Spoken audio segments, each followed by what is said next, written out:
Here, we believe in standing up for those we love.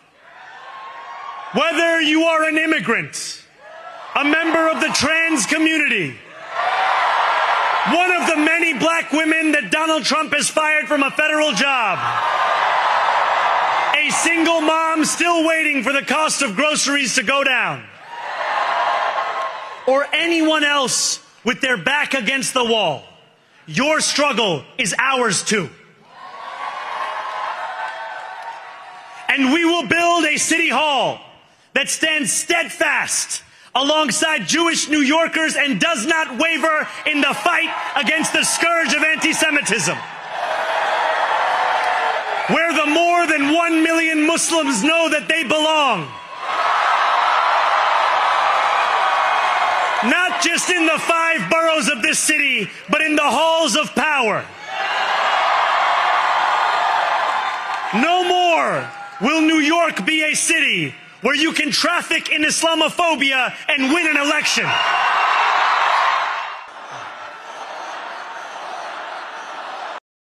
If anyone can show a nation betrayed by Donald Trump how to defeat him, it is the city that gave rise to him.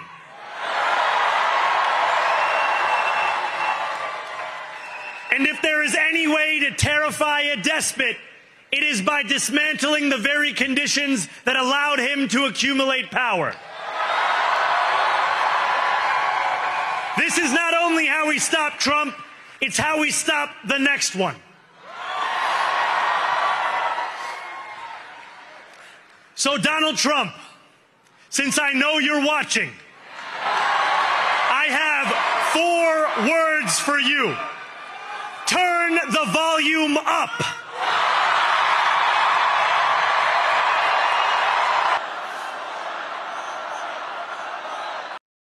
We will hold bad landlords to account because the Donald Trumps of our city have grown far too comfortable taking advantage of their tenants.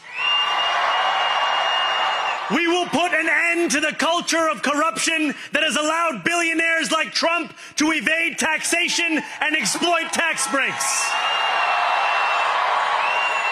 We will stand alongside unions and expand labor protections because we know, just as Donald Trump does, that when working people have ironclad rights, the bosses who seek to extort them become very small indeed.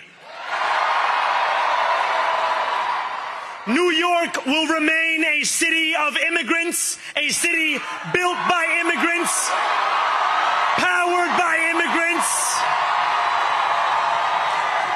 and as of tonight, led by an immigrant.